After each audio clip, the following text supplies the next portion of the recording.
emergence of a constitution requires that the people be informed of the emergence of an architectural sketch for the building of a nation.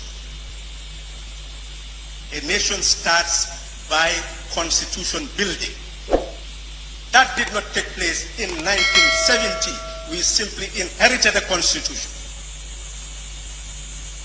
and did not build a constitution.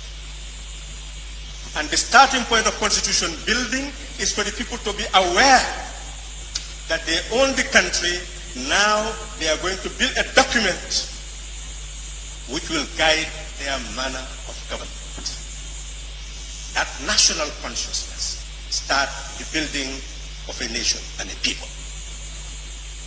The second phase is to be able to get jurists who would consult with the people to know that they are not simply writing laws, but they are helping the people to articulate the way they want to be governed.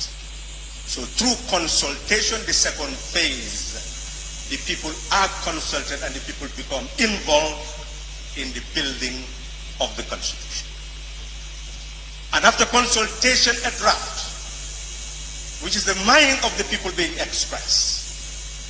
And that mind, after it is completed, will go back to the people for review. And ultimately, a referendum for the people to pass or reject what has been drafted on their behalf. That is the process of constitution.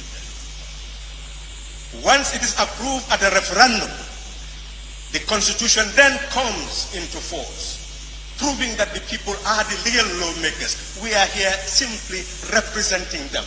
We are not the lawmakers. We are lawmakers indirectly given the power of the people to make law for them. So, but the people are the real lawmakers. And that is why they pass constitutional provisions at a referendum. And once that is done, then the next phase is to be able to implement the Constitution. And that implementation goes next phase to be able to civic education, educate the people to know what is in that Constitution and how they're supposed to be governed. And the final phase is the phase of acculturation. The Constitution becomes a way of life of the people. We did not go through that in 1970. That is why it was so easy on the 22nd of July 1994 for that constitution to be overthrown and suspended. When that happened, the republic was suspended, the sovereignty of people was suspended, and therefore demand had to be made for restoration of the sovereign republic and restoration of the sovereignty of the people. It is that demand that led to consultation for a transition, and in that transition there was the provision to set up a constitutional review commission to come up with a new constitution. Essentially, that is the process which the country went through. Consultation did take place from 1995 to 1996 in order to come up with a draft constitution. But because executive power was in the hands of a provisional ruling council, legislative power was in the hands of the ruling council. It was executive and legislative at the same time. The people did not have access to the media to engage in debate. The national media was not allowed to encourage any form of debate on the basis of constitution building. It was Radio 1 FM, and of blessed memory, George Christensen, which opened that radio station to allow people to participate in the process of even enlightening the people on the constitutional provision. So in 1995, 1996, we did not have this opportunity to be able to come to a National Assembly like this to begin to articulate what route we are to take in building a constitution for the Republic. Tells us that if we look at all these clauses, the National Assembly shall, acting in accordance with Section 226 of the 1997 Constitution, debate and approve the Constitution without amendment.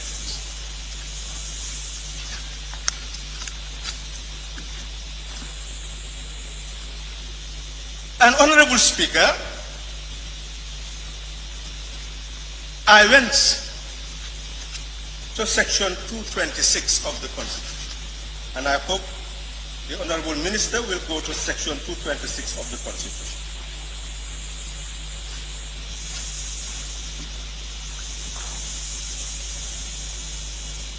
And without reading it, in order not to bore the National Assembly, if I misinterpret, the Honorable Minister, I'm sure, will correct me.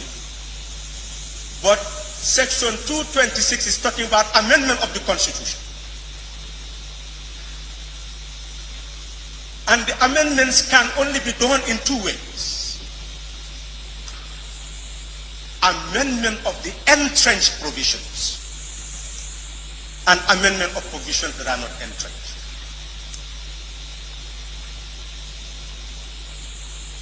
And to amend provisions that are not entrenched,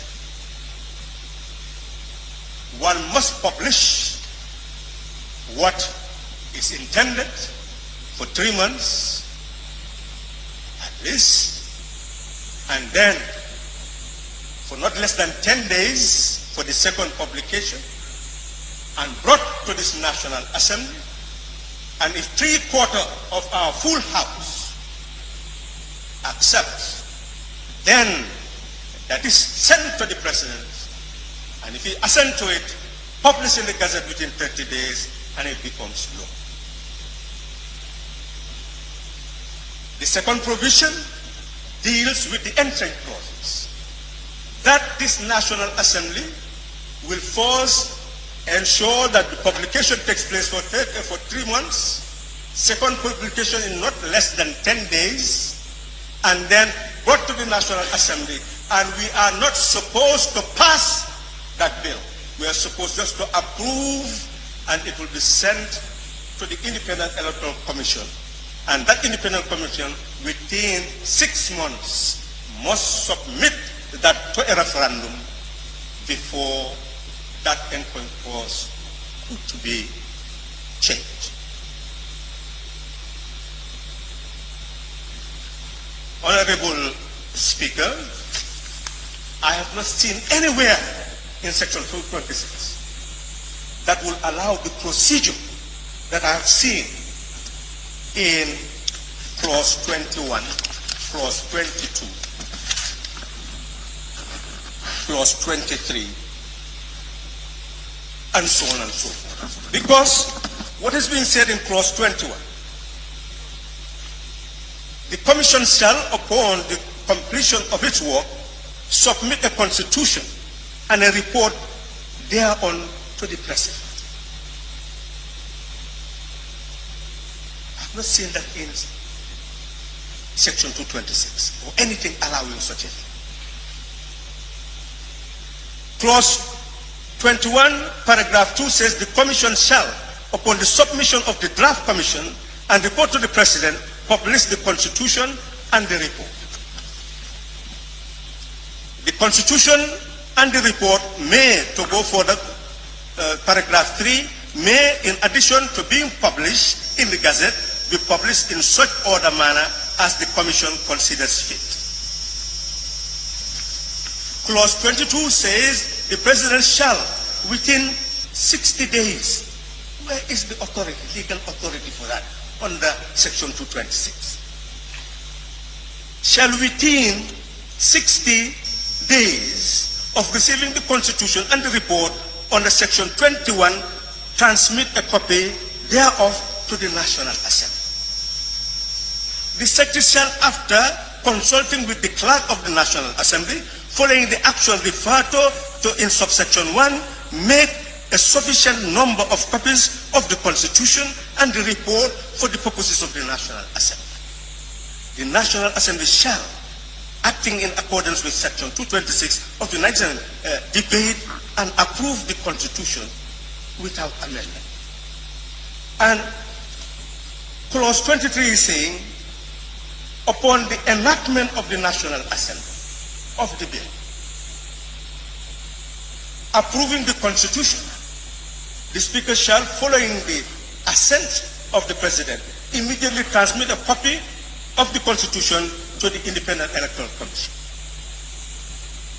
The Commission, meaning the Independent Electoral Commission, shall within 60 days of receiving a copy of the Constitution in accordance with subsection 1, organize a referendum on the Constitution.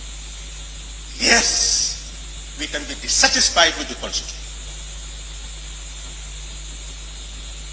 But how do we assert our dissatisfaction to ensure that all those provisions that are obnoxious or anything taken from it that we do not agree with is actually put back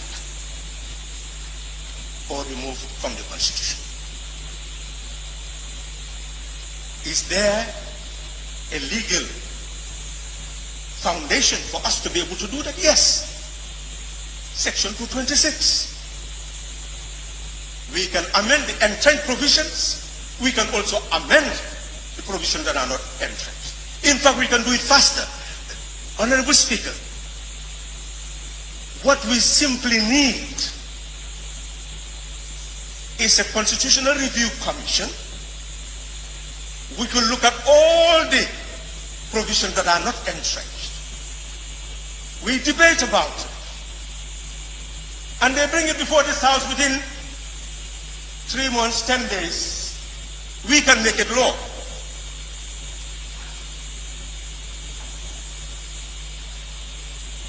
So within a period of 6 months, all the things that deal with non-entrenched provisions could become law. And we can have a new constitution that we can be proud of. All those ones that are entrenched could be reviewed, discussed, and eventually prepare for a referendum. And it is 3 months, 10 days, and another 6 months. We're saying that within a year, on the anniversary of the inauguration of President Barrow, 19th of January 2019, we can come up with a new constitution that all Gambians could be proud of.